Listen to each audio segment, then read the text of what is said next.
'cause I don't give a fuck what you say. Yeah, I'ma do shit my way. So you can go kick rocks, I'ma stack bricks up, build what I want to make. Yo, I got a lot of shit to say, so I'ma do this every day. I'll be writing things until I'm fucking buried in my grave.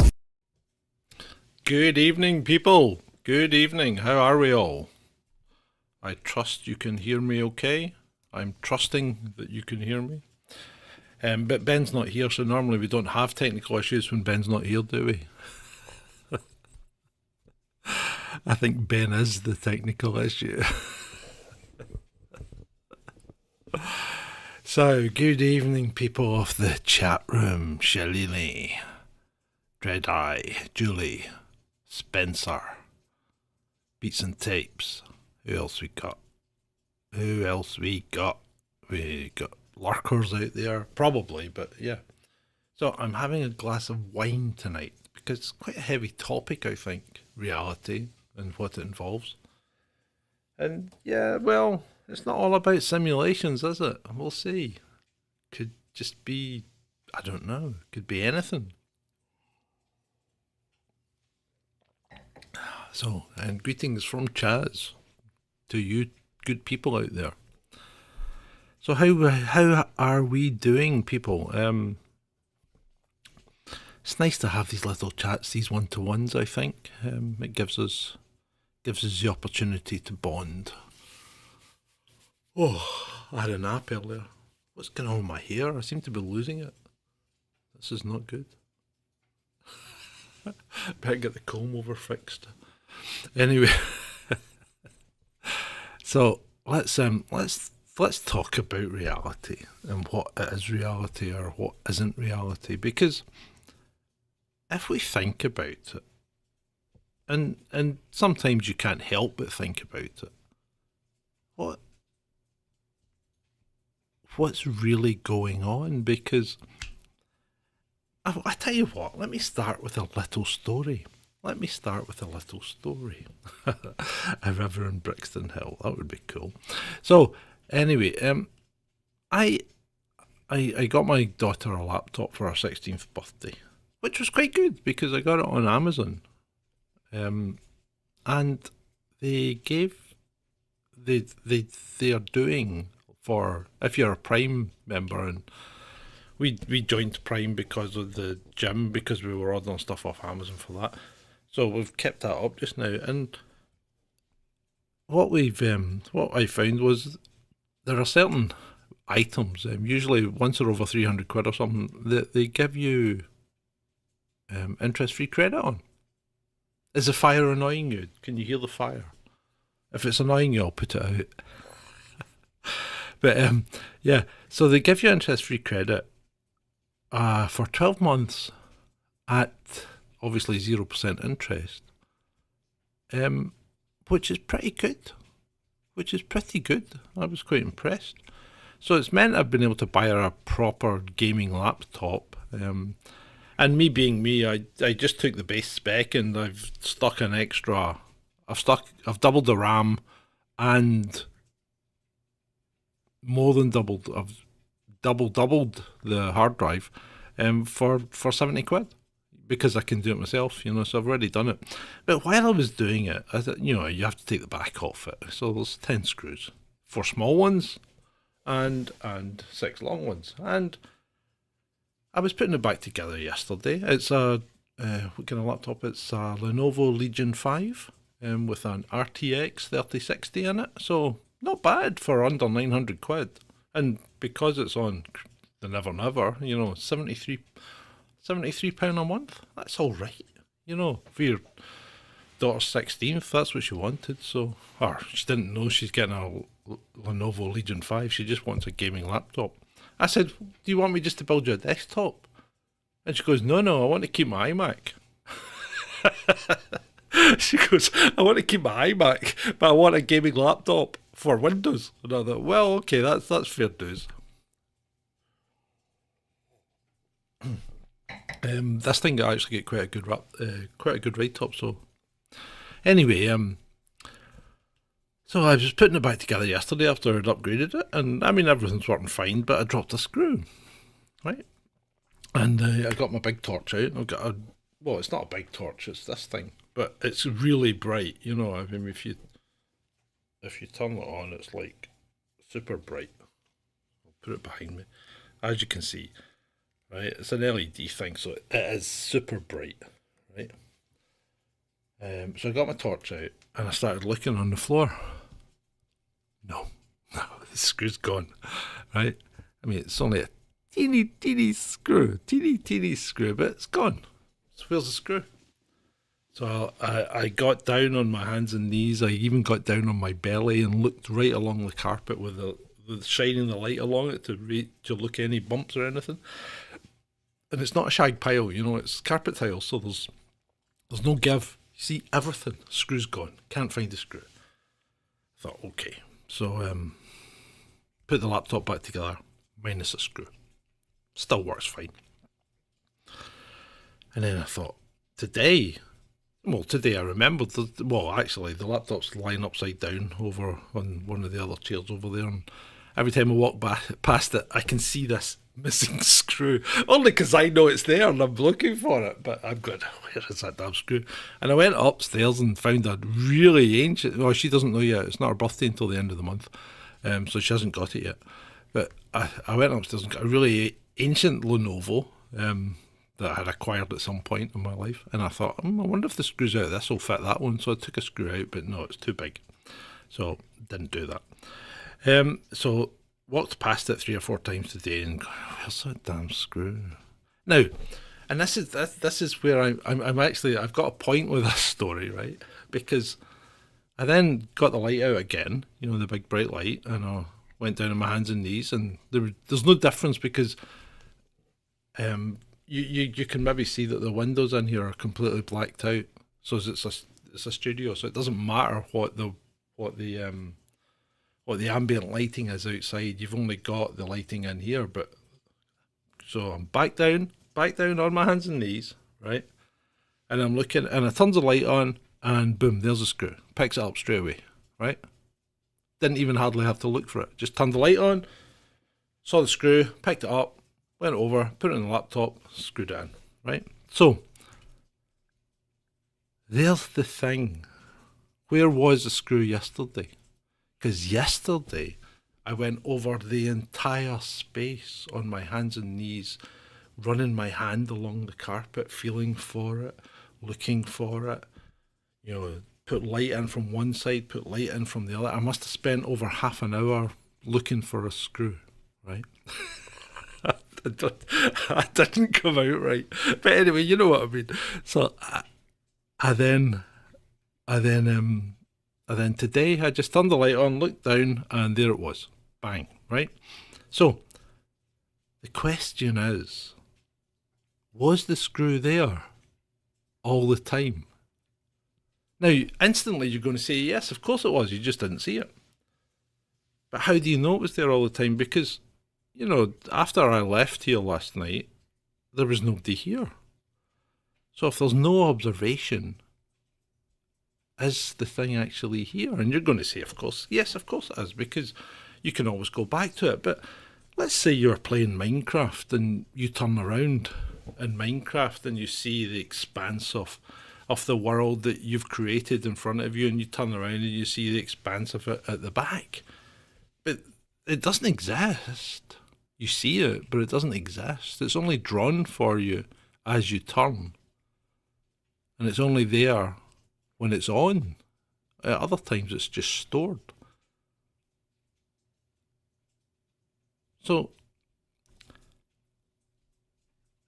they say that observation collapses the wave function. You know, when you talk about the double slit experiment and all that, where they're supposed to be sending single electrons or single photons or whatever. And I've got a problem with photons because I don't think you can have a massless particle that pretends it's a wave. Apart from that, so they think that only the observer makes a difference. But physics is really struggling at the moment. There's just so many things going wrong. And it seems to be that the more we get to know and the better the tools we have, the further and further apart the competing theories go. Because, for instance, like, the multiverse theory where there are many worlds, and this is quite topical because what's his name was talking about it the other day, the guy that does the Y-Files, I can't remember his name, but anyway, he was talking about the many worlds theory, and he, it was quite interesting, but observation, if observation collapses the wave function of quantum mechanics and quantum waves and things, then surely then at that point everything collapses into reality for the observer. But if that's the case, how can it, and if observation does that, then observation has to be absolutely key to everything. But is it? Is it? Because I observed yesterday that I could not see that screw, and I thought, well, there's something that's lost that will maybe get hoovered up at some point in the future, and I'll completely ignore it as it rattles up the tube of the hoover and it will disappear, right? And then today I go down and I didn't even go down, I just looked at it at the floor, and there was a screw right there in front of you, being observed and very much present. So the question is, how real is reality? And I think it's a good question, because let's think about time, and think about does time exist? Because time's a kind of construct that we've put out there. No, it wasn't on the desk. It fell on the floor, Spencer. It definitely fell on the floor, because I was working on the edge of the desk and I saw it fall on the floor. Right? And I saw it hit the floor and bounce. And at that point, even though I do have excellent eyesight, particularly for my age, I lost it. And it bounced, it must have bounced about 2 feet, but I can guarantee you I covered that area thoroughly yesterday. But these things do happen all the time, and a lot of times you go and look in the fridge, and this is the man v woman thing. You open the fridge and you go, nah, there's nothing to eat in there, and you shut the fridge and you say, what are we having for dinner? It's in the fridge, and you open the fridge and there's something to eat, right? And or I can't see the mustard, right? Where's the mustard? I can't find the mustard, and your wife goes to the cupboard and pulls the mustard out and gives it to you, and you think, well, I couldn't see it because it was in plain sight. There's a lot to be said for that, but that is a man and woman difference thing, because when a man's looking for something, he's looking for something that's very specific, and it's got to be in his centre of vision. And if it's not in his centre of vision, he's not going to find it. That's why when a guy looks for something, his eyes are all over the place, and that's why he gets caught looking at other women, because when he looks at a woman, he has to look at the woman, he has to go, right? Whereas women don't. Women have a much better peripheral vision, and they pick things out of the corner of the eye, because that's critical to how we allegedly evolved, because if you're nesting, you've got to have your eyes on stalks to be able to see where the danger's coming from. But if you're out hunting, and let's be a little bit misogynist, because women had the children, therefore had to look after them. Women aren't designed to run fast. They just aren't, right? Most high school kids will beat professional women runners. Most high school boys would beat professional women runners over a whatever distance, because they're designed to run, and you're designed to hunt, and that's why you have a very target focused vision, and men. That's why men can drive at night and women can't. And I'm not making an opinion here. I'm actually stating a biological fact, because women have much more cones than rods. Therefore, they see really good in colour. They see great in periphery. But see, at night, it's a nightmare, because you can't see anything. Because cones deal in colour, and there's no colour at night. It's all washed out. So when you put a woman in a dark environment, they struggle. And you notice this as well, even if you don't think you do, but you could be walking along a dark road with a woman, and you could be walking along quite confidently, and the woman's like, how can you see where you're going? You get that kind of thing. I mean, when we were driving through Sweden, and Sweden don't like the roads, especially the country roads, we're driving along in the old bus thing, and Andy's going, how can you see where we're going? And I'm going, well, I can see just fine, because I'm doing 60 mile an hour or whatever. And if she was driving, we'd be down at 30, because she can't see as far, she can't see as well. And it's not about the quality of vision, it's just the biological difference of your vision. And that's that's just one of these things. So we're digressing well tonight, aren't we? But digression's fine. But let's get back onto the topic of reality. So, is time real? Because we have time as this construct to give us a sense of what's happening and what's not happening, or what's gone before and what's yet to come. But has what's gone before? And has what's yet to come? Or is it all happening simultaneously, but we only have access to one particular point in time? Because if you think about it, when we started this show 15 minutes ago, right, and I said hello, did that happen? Well, yeah, of course it happened, because I know it happened. I was there, you were there, and we can all kind of agree it happened, but there's nothing other than going back in the tape now and looking, or I say tape, I mean digital media, but so you look back at that and go, yeah, okay, it did happen. Do you remember it happening? And do you remember exactly what I said? I bet you don't. I can actually, yeah, I have. Hello, Sophia. So I have read that, but also I don't remember exactly what I said when I said hello. And I don't remember last night when I introduced All In and exactly what I said. I said something about Twitter, and I hoped that Elon Musk's empire would fall around him and burn in flames. But that's a synopsis of what I said, but I can't remember exactly what I said. And this is critical, because if I could access that point in time directly, I could verbatim say exactly what happened. So if we think of time as like a loaf of bread, a sliced loaf, right? And each slice is a point in time. So at any one point, you've got access to that slice. No, you can't toast it. Just concentrate on the matter in hand. Right? So at any one point in time, you've got access to that slice. And then it moves on to the next slice. But it only moves on to the next slice because that's the way that we perceive time. If we perceive time differently, there's no reason why we couldn't dip in and out of it.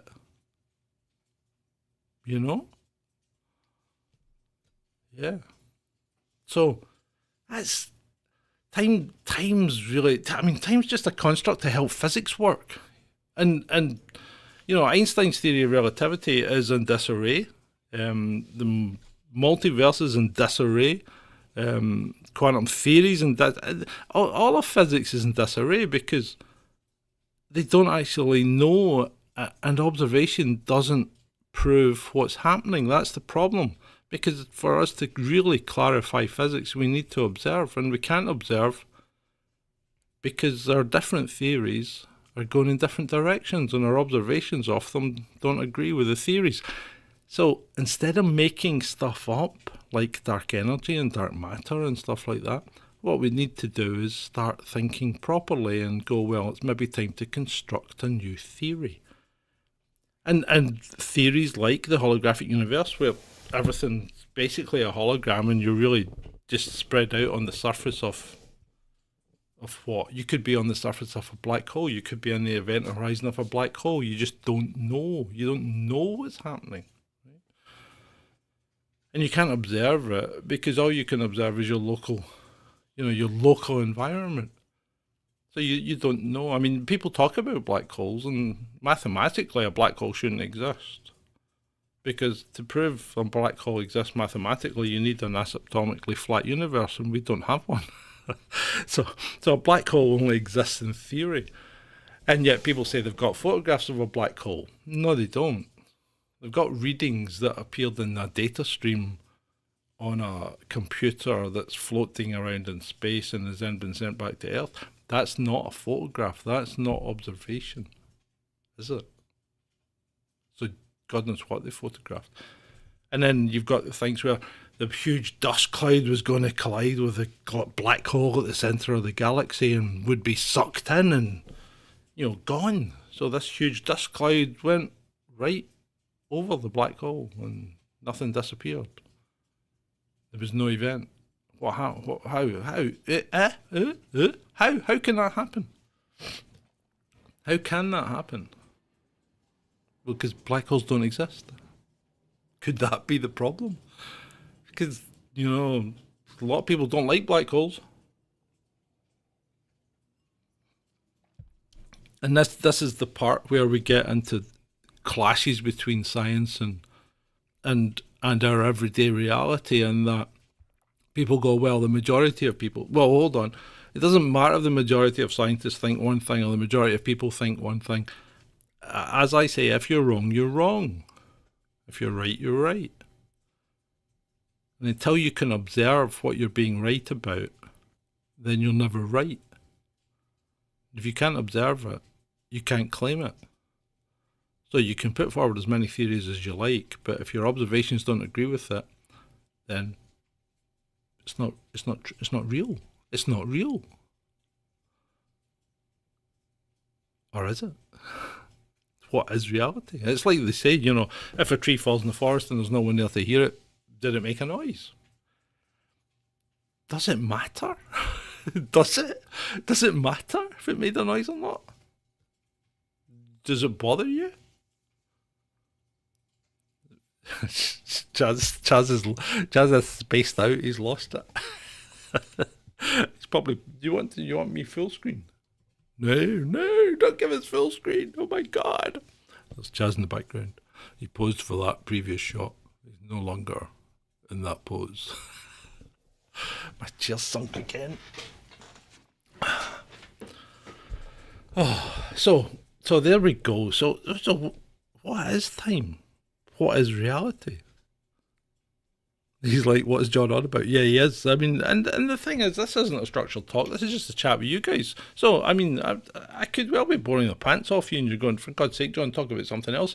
But let's talk about something else then. Let's talk about something else to do with time and reality.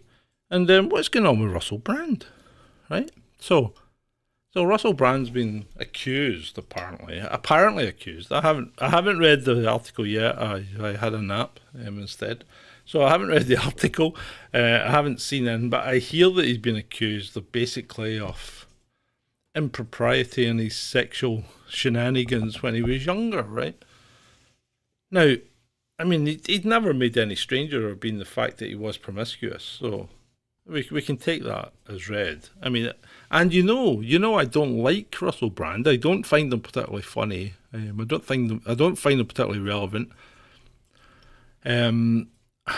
I think Russell Brand's in it for Russel Brand, right? But by the same token, what's going on now is either right or wrong, right? So the question is, but if it's right or wrong, is it right or wrong? Because did he actually do anything wrong or didn't he? And people will say, well, the only people that know that are the person that did it, Russel Brand, allegedly, and the person that happened to, the victim, right? But is it the case that people don't remember things right? And by God, that's correct. People don't remember things right, because we touched briefly on that and how short-term your actual proper memory is, right? And people go back in time to things that happened maybe 10 years ago, 20 years ago in some cases, and go, oh, I slept with that guy and now he's really famous and loaded and I could do with some of that cash, and I think he took advantage of me because I was young and naive.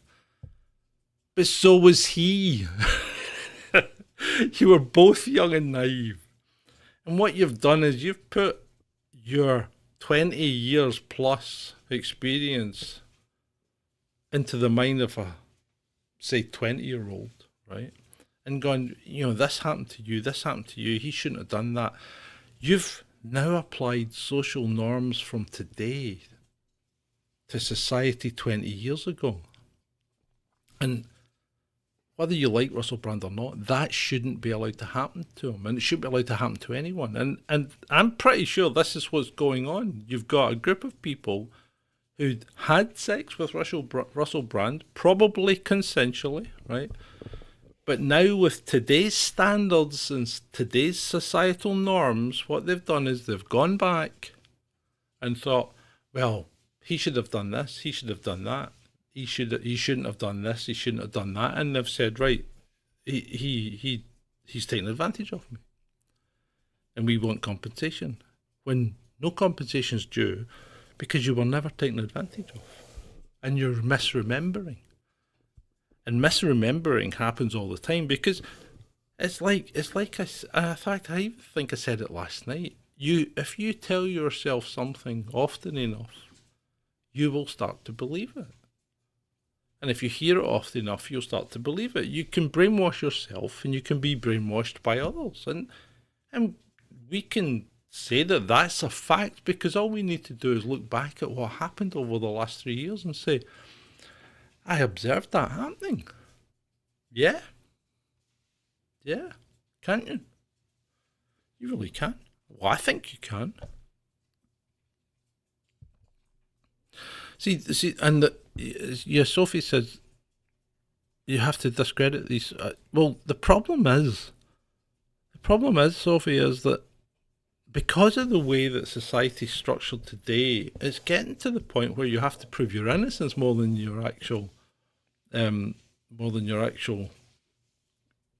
they have to prove you're guilty. And that's not how it should be. But what they're probably going to do here is they're going to take a group of people who are all going to come up with a similar kind of explanation and then apply something like the Murov doctrine, where if enough people say this happened, then it happened. And you were a bad man, And it's basically ganging up on someone and getting a conviction because enough people said that, yeah, he did that. And they don't even know, and maybe they'll just jump on a bandwagon, and that's the problem. Because they might be jumping a bandwagon, then they might not be jumping a bandwagon. So you don't actually know where they stand.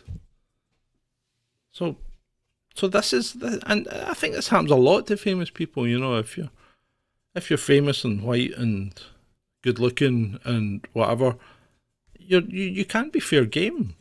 You can be fair game for improprieties you've had in the past.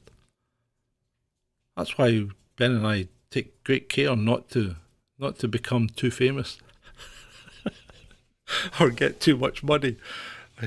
Perish the thought that you would even consider supporting us by clicking on ko-fi.com/Chasing Descent and dropping us a mere morsel. Perish the thought, because we don't want to be attacked and vilified by these people. God, I begin to sound like George Galloway. So, but yeah, that's the problem. What did happen to Russel Brand? Was it real? Did he do it and did he not? You'll never know. You'll never know in truth. But what will happen is somebody will make a determination, and it's a bit like hostage confessions. This is the Japanese have this thing where if you're a foreigner, right, and you commit a crime in Japan, you'll get arrested, and they'll keep you in jail for 72 hours, and during those 72 hours they can interrogate you. During those 72 hours, you are entitled to speak to a solicitor, but one will not be present while you're being interrogated. And if you don't confess, or you don't, and Japan's weird, right? It's great society, but weird, right? So what happens is, if you don't confess, they'll apply to a judge. They keep you in jail for 23 days, right? So they'll keep you incarcerated for 23 days in a cell, and they'll continue to interrogate you. And you still don't have access to a lawyer while being interrogated, but you can speak to a lawyer. And maybe after 3 or 4 days or whatever, you'll get to see your family. They'll be able to visit you for 50 minutes a day.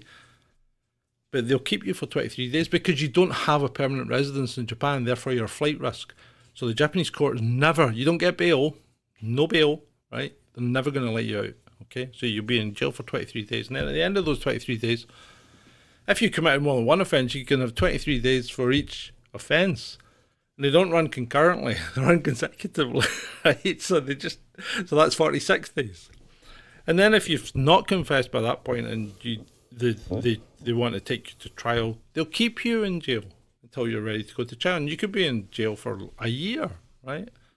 And they'll say, look, if you confess, you'll get out and you'll get like 1,000 yen fine or whatever it is. And people will go, yeah, okay, I'll confess, right? That's why Japan has a 99.9% conviction rate. Now just think about that. 99.9% conviction rate. It's called hostage confession. So they won't let you go until you say you've done it. And it doesn't matter that you've spent a year in jail, you'll still get your 1,000 yen fine or whatever and a criminal record. So do not commit crimes in Japan unless you've got a permanent residence. If you've got a permanent residence, you'll get out. But they'll still hound you to confess, you know? The thing is, you know, say Spencer was in Japan, you know, on work or whatever, and he inadvertently committed an offence. All right, he was in a bar fight and he defended himself. And he gets arrested. You know, he's going to be in jail for at least 23 days, right? Unless he immediately goes, yeah, I did it. And then they might let you out, or they might just keep you for the 23 days and then let you out, right? Either way, you're going to lose your job. 23 days without communication with your work. You've lost your job, haven't you, mate?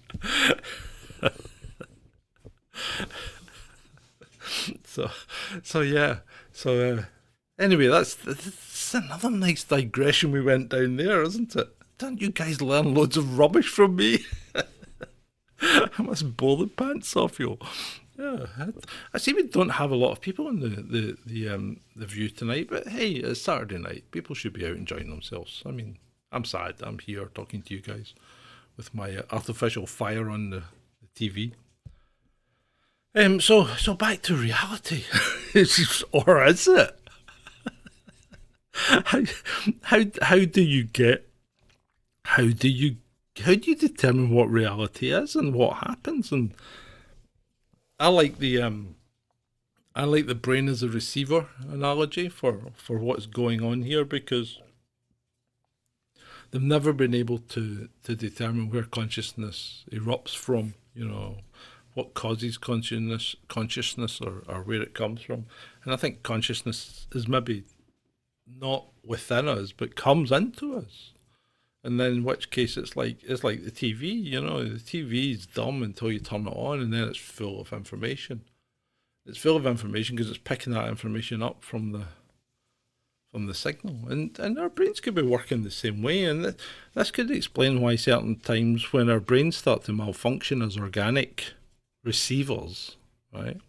And we start to get the messages confused, just like Joe. You know, Joe's organic receiver starting to break down, and these messages are getting confused, and he's coming out and all sorts of different things, you know, like he used to teach political science at Pennsylvania University. No, you didn't, Joe. You didn't. But that could well be, or is that another reality bleeding in? Is that another reality breeding into his receiver? Or is it a blending from another you and another multiverse? Was Joe a professor of political science at Pennsylvania University, and did he teach there for 4 years? Do we know?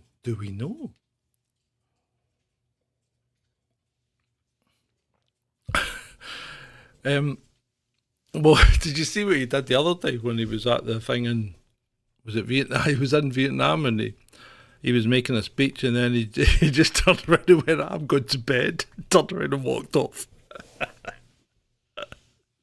At least he's honest at that point. He hasn't been honest in the past though, allegedly. So we'll see what happens there. But yeah, so have anyone ever seen that movie by Jet Li? Jet Li was in it. I think it was called The One. You ever see that movie? Because when they talk about multiverses and things like that, you know, they talk about different movies like The Man in the High Castle and, you know, Sliders, the TV show. But you ever see Jet Li's The One? And he discovers. So I'll give you a brief synopsis of the plot. So this guy discovers that multiverses do exist.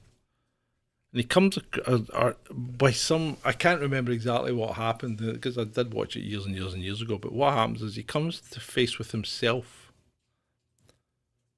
and he kills himself. But when he kills himself, it's a bit like the Highlander, right? When he kills himself, he gets this boost of power. Because what he's done is he's taken out one of his copies in the multiverse, but the total amount of energy in the multiverse stays the same. So the less copies of you there are, the more powerful you become. So he then makes it his life's work, effectively, to go around killing himself. By taking out every copy he can find. And I don't know how he finds them, because he obviously has to do some kind of multiverse travelling. But it was very entertaining. It was very entertaining with a hint of what the hell is actually going on here. So, and the idea was that when he became the One, there would only be one copy of him in all the multiverses, and he was going to be top dog and nobody would be able to touch him because he would have all the power of the multiverse in one person, whereas everybody else's power is distributed amongst all the different copies, all going about doing their different things. One of them, Shailene, is a dog groomer, you know. One of them, she may well be a truffle hunting pig. And I don't mean that in a bad way, but you had to be at the beginning of the chat to understand the reference. So, yeah. Oh.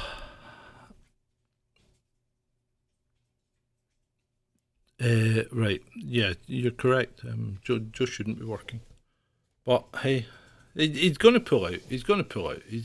I mean, the man is in the latter stages of dementia now. He's going to pull out. He's got to. He should have pulled out before he had Hunter. Boom, boom. But yeah, so I think he's going to pull out. He can't carry on. I think when was talking about the One, Jet Li.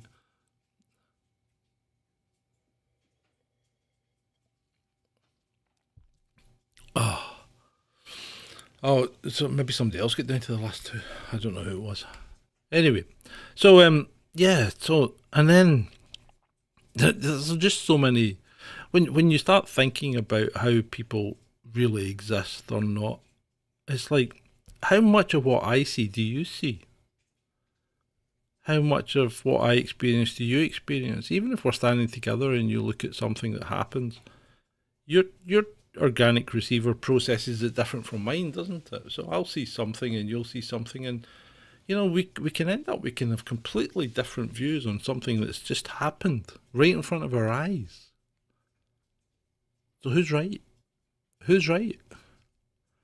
And traditionally what we tend to do is we tend to go by consensus, but consensus doesn't mean that that's right, because if we know anything by now, people, we know that consensus isn't a valid argument for anything. So, what do you think? Are we in a matrix? Are we indeed in a simulation? Philip K. Dick, you know, the guy that wrote Blade Runner and Do Androids, or as he actually wrote, Do Androids Dream of Electric Sheep, which they then turned into the more snappily titled Blade Runner. And I've got to give them credit there. I think it made a better movie title than Do Androids Dream of Electric Sheep. But, it gets a point across, I suppose. But yeah.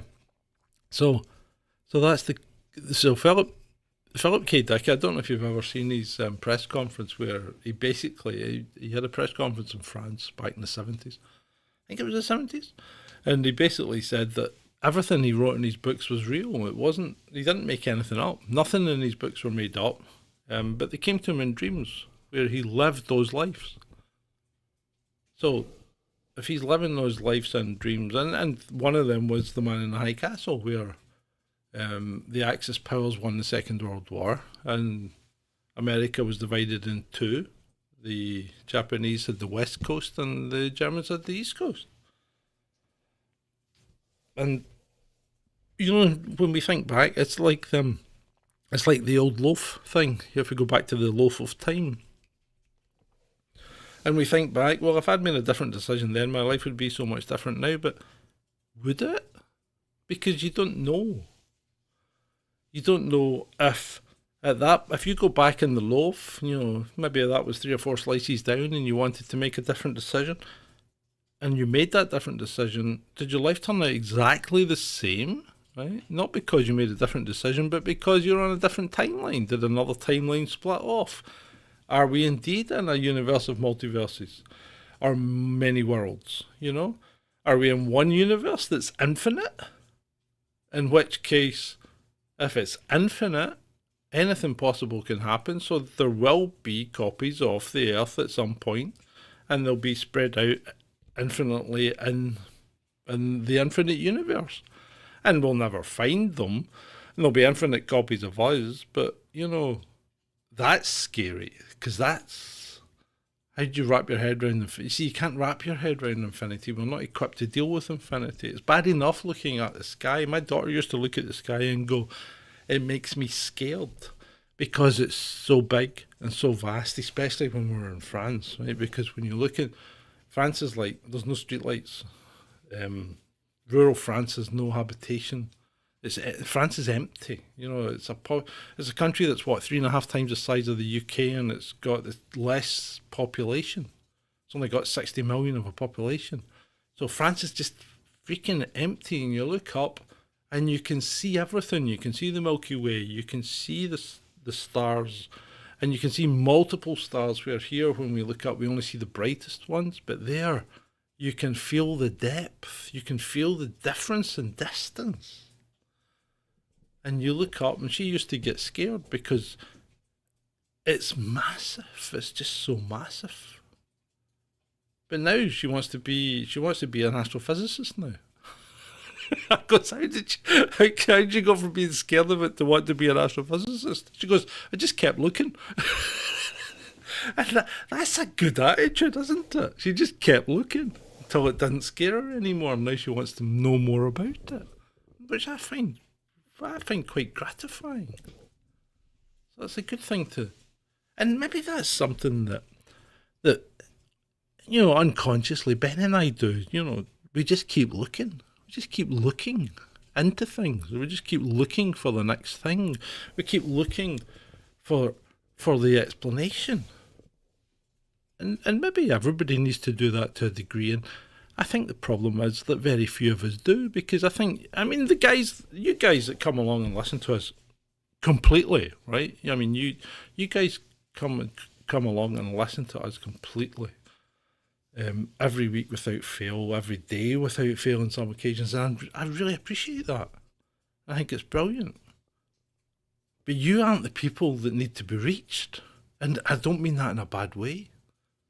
I mean that in the way that you people are switched on and you know what's happening and you understand that. But look at the amount of people out there that don't.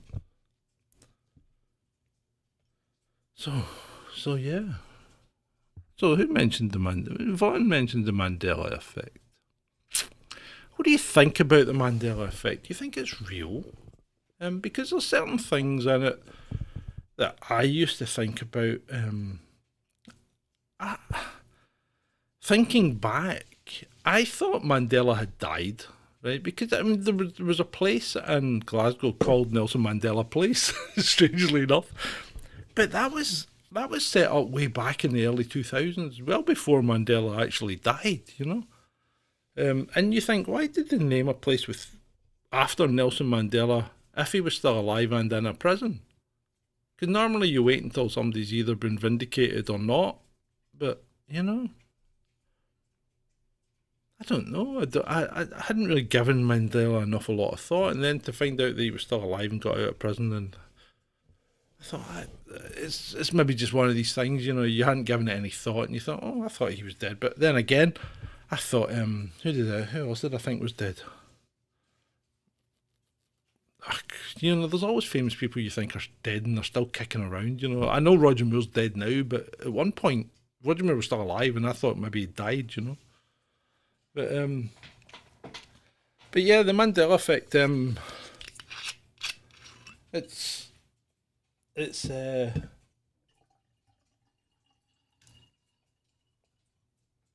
excuse me. So there are things about the Mandela effect that are very peculiarly American. For instance, like the Berenstein or Steen Bears and the Jiffy peanut butter and all this. These things are really American, and I don't know anything about them. But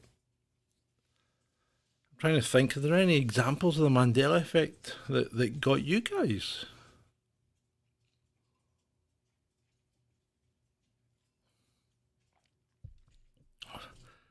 Yeah, Spencer, I'm sure she had braces as well, because you know it would have made sense for her to have braces, because that would have been, you know, the perfect romantic ending for that couple, wouldn't it? Because they both had braces, and that was the. So I don't understand. And the other one is, I do not ever remember C3PO having a silver leg. I just don't. I mean, I saw Star Wars God knows how many times, and I never remember C3PO having a silver leg. Never. The look I am your father thing is. What did he say? He didn't say that. He said, what was it he's supposed to have said?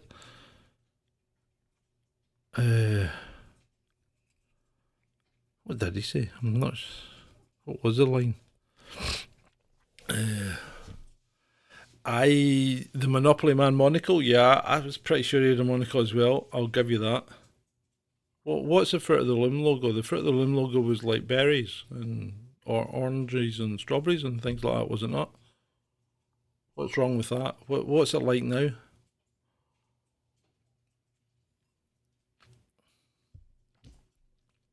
Yeah, your C3PO was gold, Shalini, but apparently he had a silver lower leg. I don't remember that at all.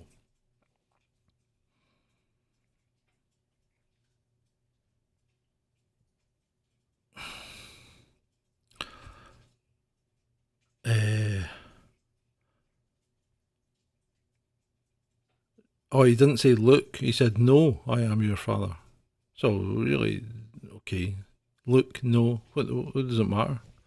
It's just, he's still saying he is his father, which he did turn out to be, didn't he? But anyway. Snow White's evil queen saying mirror, mirror. Yeah, I don't remember her saying magic mirror, but hey.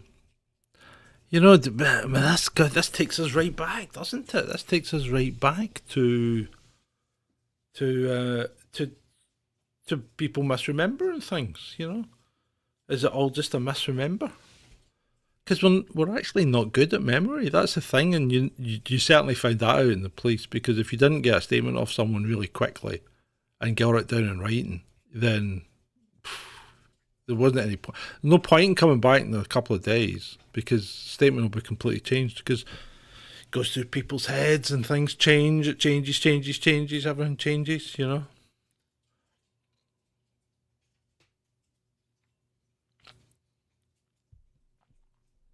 Apollo 13. What about Apollo 13, Vaughn? How was that Mandela effect?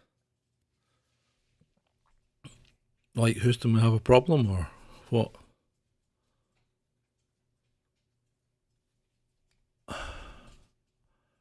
No, I am your father.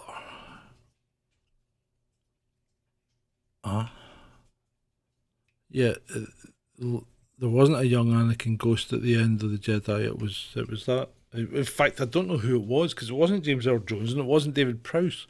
It was some weird guy who nobody'd actually ever seen. They don't actually say, Houston, we have a problem, do they not? Or do they not say it in the film? I don't know. Or did they just not say it? What did they say? We're fucked. Guys, can't breathe.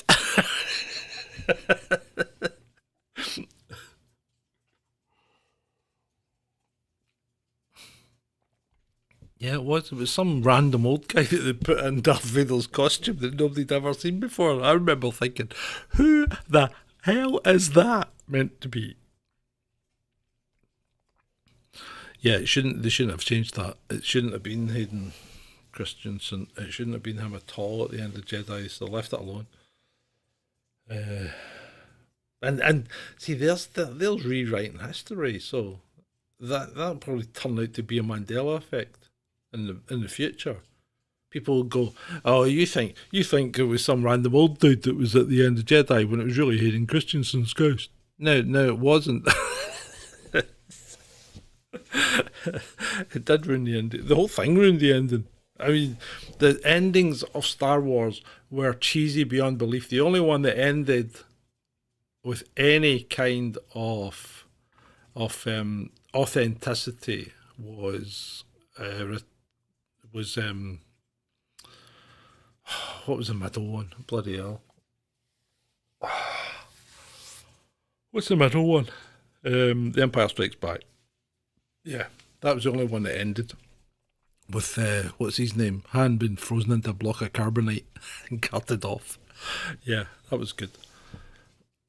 Yeah, it wasn't David Prowse and it wasn't James Earl Jones, that's what I'm saying. It was some random old dude that nobody'd ever seen before or heard of. And we all knew it was David Prowse in the suit, and we all knew it was James Earl Jones doing the voice. Right? But,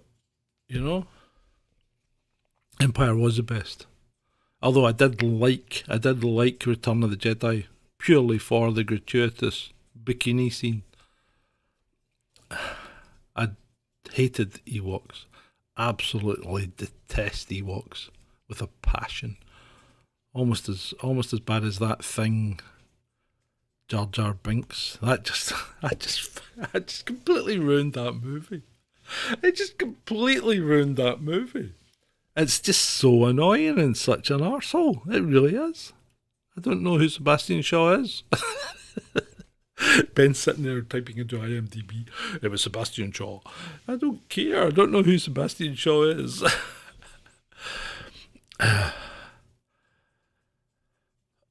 Yeah. They filmed the death scene in secret because they didn't want Price to be upset. Yeah. I bet he wasn't upset when he saw the bloody movie. The prequels were terrible. The whole thing just took a there was no point in doing the prequels because they were just awful. They were awful.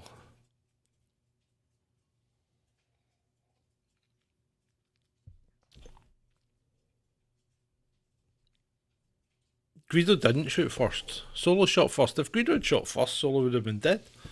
Solo had to shoot first.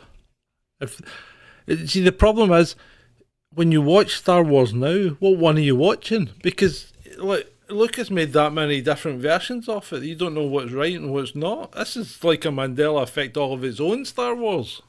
I'll just go with the one I saw in the pictures in 1978. How does that sound?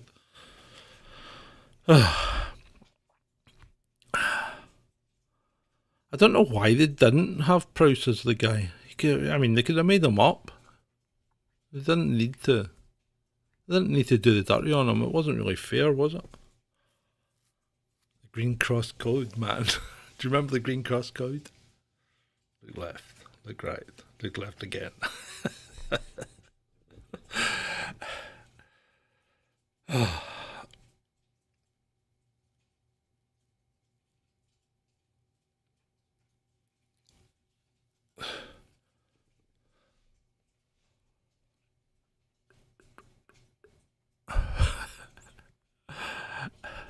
They didn't need to say anything. They never used his voice. I mean, he could still have been there, and they could have still dubbed James Earl Jones' voice onto him.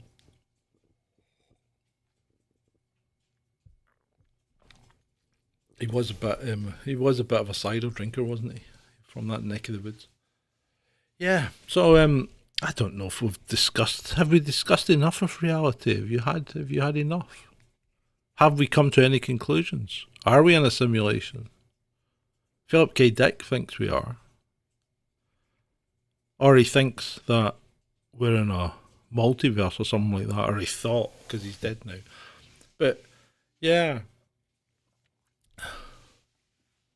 What about the Alien movies? What about them? Does anyone like the Alien movies? I like the Alien movies. I know Shalini won't because they're horror movies, but Aliens, Alien 3, Alien 4, I don't remember.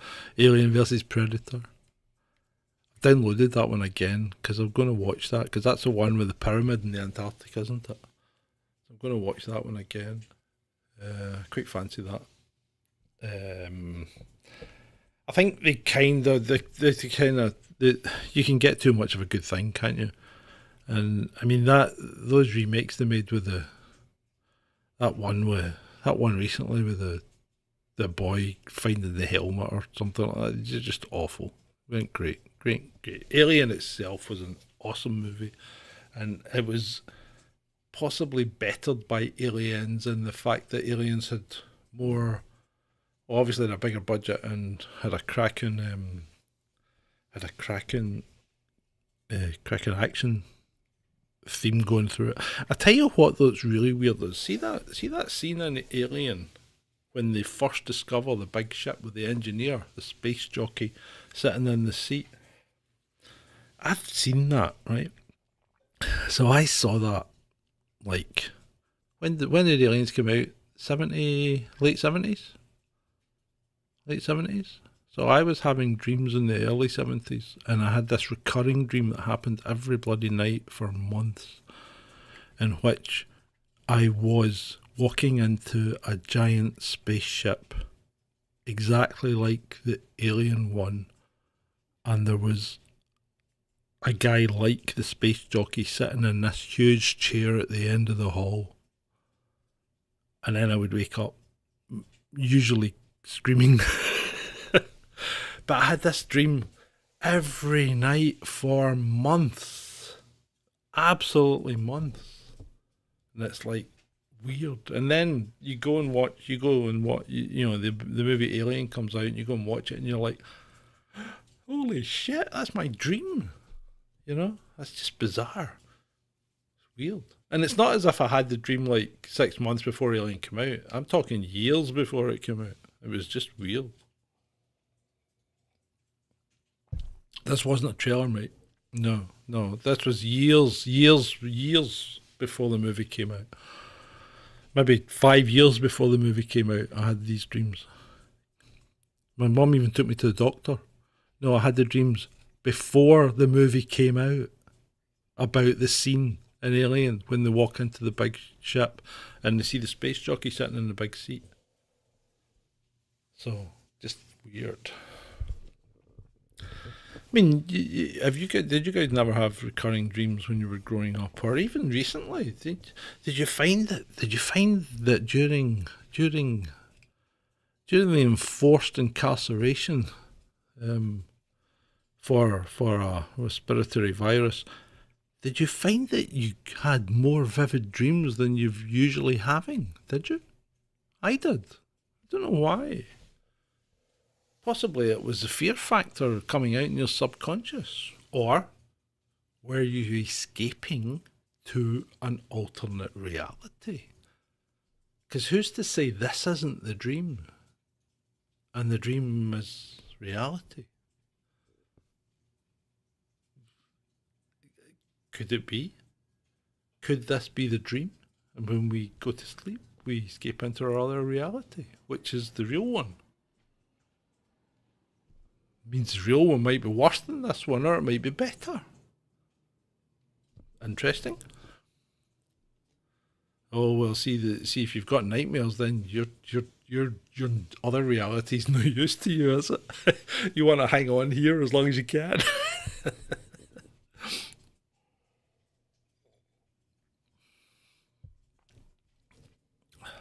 Can anyone do lucid dreaming? It'd be quite. Very, very occasionally it's happened, where you realise you're in a dream, and then you start changing things, and that is really cool. But I can count on the fingers of less than one hand how many times that's happened. You do dream, you just don't remember them, so you can get that out your head straight away. He does dream.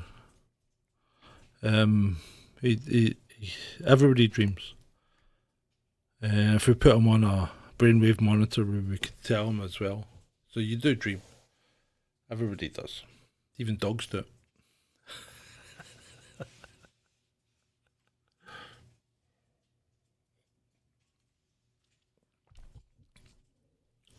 No, sleep is not. Sleep is required. If you don't sleep, you die. People that don't sleep do die. So sleep does happen. People that say they can't sleep or haven't had any sleep, and we've all said it. I've gone a whole night without sleep. No, you didn't. You did sleep. You may have slept. You may have micronapped. You may have slept for minutes at a time, or even seconds. But you will have slept at some point, and you can't go much beyond 48 hours without any kind of sleep. Your body just can't take it, and you do dream. Your mind has to do this in order to reorganize its thing. So you do dream, you just don't remember your dreams. That's the thing. And I noticed that as well, because there was a lot of time when I was getting older, I thought I'm not dreaming anymore. But then I kind of trained myself back into dreaming, so as I could remember them. So the thing to do is when you wake up, remember exactly. Start thinking of did anything happen, and you then start to get vestiges, and eventually you can come back to the fact where you can remember your dreams again. Because dreams are pretty cool. Usually they're better than real life.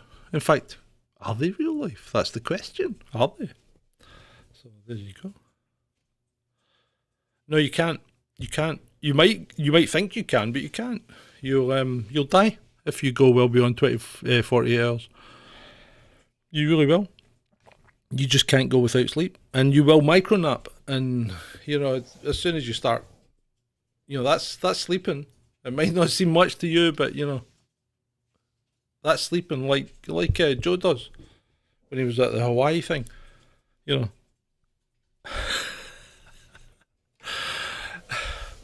So, yeah.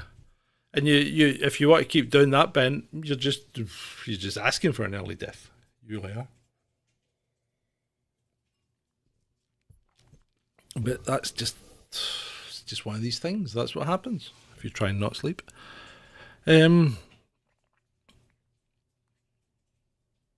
Yeah. Well, most of us do get affected by a lack of sleep. One way or the other. Because it's essential, because you do need to sort yourself out, or you need to go back and make sure that your other life's going okay. Why do you despise sleep? I enjoy a good sleep. There's no point in being. I mean, right? For someone that despises sleep, Ben, why do you then continually tell us you're so freaking tired? Maybe you should try sleeping.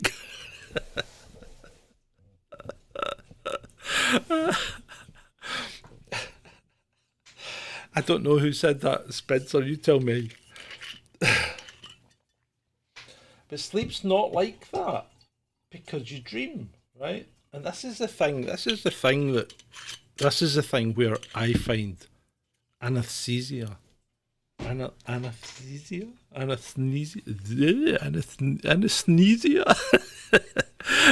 Anesthesia. I find that really, really disturbing because that's not right. I've only had it once, I think.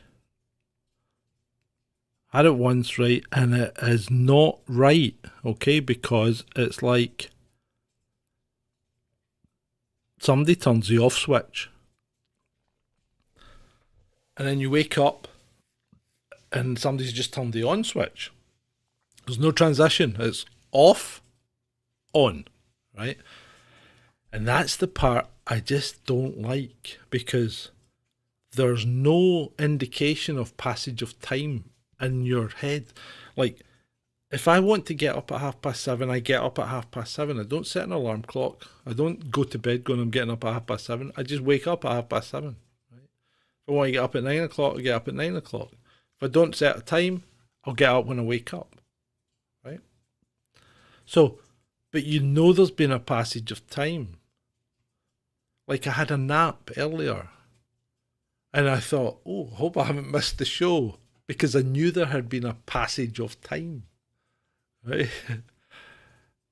But with anesthesia, you don't get that. You just get this off, on. And that is not right. And the other scary thing is the medical profession don't know how it works. And in some people it doesn't. Some people it just shuts them down but leaves them mentally on. And they can hear and feel everything that's happening, but they can't move. That's even scarier. That would be a nightmare.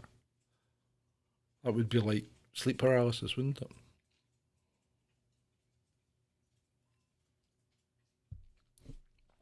No, I don't like anesthesia at all. Well, the question is, if you don't sleep, right, you won't have a life. So, how can you be upset about something that is part of life? It's just part of life. And you know what? If you can't change something, is it really worth being upset about it? You know, things do upset us that we can't change, and there's no point in letting them grate on you because, you know, you can change the part that you can change. Like I'm no longer paying Musk 11 quid. I thought it was $8. It was $8 when we started. So I'm no longer paying Musk 11 quid for a shoddy, well, it's not even a service. It's a piece of shit now. It really is. So you can go and suck plumes. Plumes are small sweets for the censorship gods. But there you go. Yeah, Shalini agrees with me. It depends. The feeling of anesthesia as you're going can be nice, but ultimately it's an off switch, right? So you don't actually realise the point where you conk, right? And you certainly don't realise the... Well, actually, see, this is another thing. Can you change things through the power of manifestation that people keep going on about? You know, if you manifest this, that will happen to you. Well, does it really? Does it? I don't know if that's true or not, because I think what happens is people, if manifestation exists, right? If manifestation exists, then what was I going to say? If manifestation exists, are people trying to manifest the wrong things? So are they trying to manifest material things like money, wealth, importance, jobs? Are they trying to manifest material things, or are they trying to manifest metaphysical things, or things that are good for your general mental health, or things that will help you if life is but a journey of many souls in which you have to learn things as you go through it in order to ascend to a different level? I don't know. I mean, we're now getting into metaphysics, aren't we? So I don't know. Spencer wants to manifest the end of the fourth turning. Well, you got to wait, mate. 2030 before that starts to happen.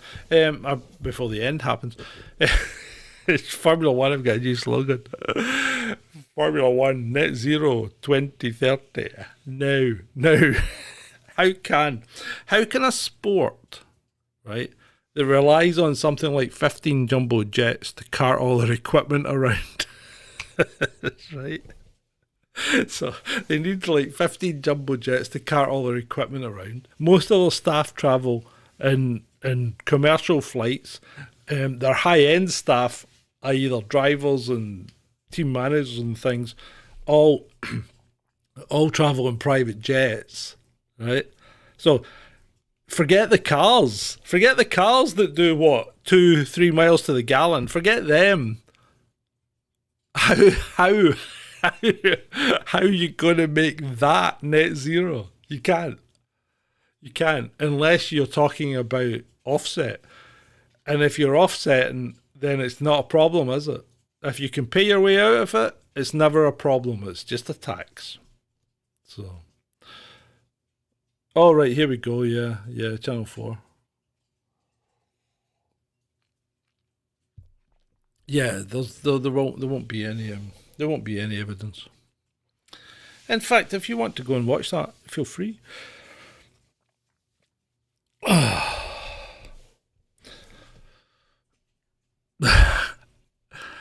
Doing that to your dog is probably the worst thing you could ever do. Somebody the other day said they put the dog food out and the dog didn't eat it and they thought there was something wrong with him, and then he realised they'd inadvertently bought vegan dog food or plant-based dog food, and the dog just wouldn't touch it. Because dogs aren't stupid. They might not be intelligent, but they're not stupid. And there is a difference. So, yeah, I think I've probably dribbled on long enough, haven't I, chaps? What do you think? Although we've got 15 viewers now, so we've got some extras coming. I hope I've entertained you enough. I think the one thing that we've discovered about reality is we don't know what reality is. And to be fair, observation is no guarantee that it's real, is it? We just don't know. You love my ramblings. Why, thank you, Ben. Dogs do eat meat. Dogs are carnivores and should remain so. So, with that, I think I'd like to say thank you for joining me in this little chat about reality, movies, whatever, life, the universe, and everything. And unfortunately, I think one of the big things about it is there is no answers. There's no answers, people. That's the problem. And if you'll get your answer at the end, won't you? You'll get your answer at the end, or will you? Because if it's just an off switch, that's still not an answer, is it? So,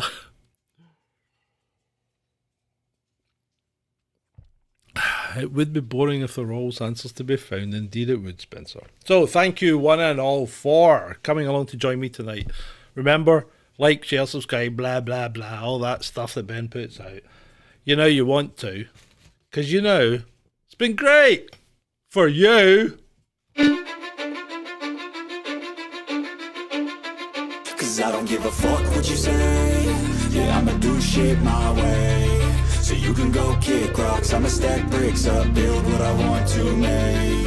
Yo, I got a lot of shit to say, so I'ma do this every day. I'll be writing things until I'm fucking buried in my grave. 6 feet deep under, but my body won't decay. Cause my messages are timeless, so they'll put them on display. Oh yeah, I rap with a certainty, I have a sense of urgency. A message for eternity, for everyone internally. I had some people burning me, but now they fucking learn to see I ain't the one to fuck with. Now they looking nervously, and I don't really care what you think of me respectfully. You can kick rocks if you think you're fucking better, see. I will outwork you, turn you to an enemy. Hurt you so bad that you're gonna need some therapy. I got the motherfucking recipe. I've been cooking up hits, I'ma leave a legacy. You'll be looking small when you're standing right next to me. I'm 5'10",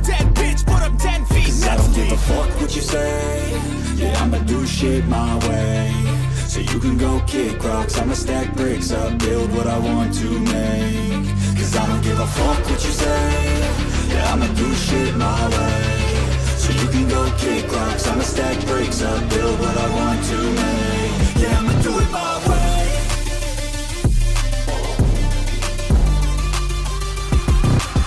I can't contain it, I'm coming out with a statement. You really changed, man, all your music and arrangement. You don't know shit, shut your mouth, you can save it. I'm the same dude that got his come up from the basement. 100 songs, 100 weeks, didn't change it. Experiments, development, intelligence, and patience. I'll do it all again, cause I never feel complacent. Let's keep the good vibes, positivity's contagious. I'm never looking back, cause I made a life that's passionate. A college graduate suppressing all his talents, yeah. He found a way to go and change, become an advocate. For taking control of your life, go out and battle. And you think you have a dream, then act on it. Get after it, get out your head and fucking capture it. You got one life to master it. Don't give up on your future, we all start losers. We're all late bloomers, gotta struggle through the sewer. What you say, yeah, I'ma do shit my way. So you can go kick rocks, I'ma stack bricks up, build what I want to make.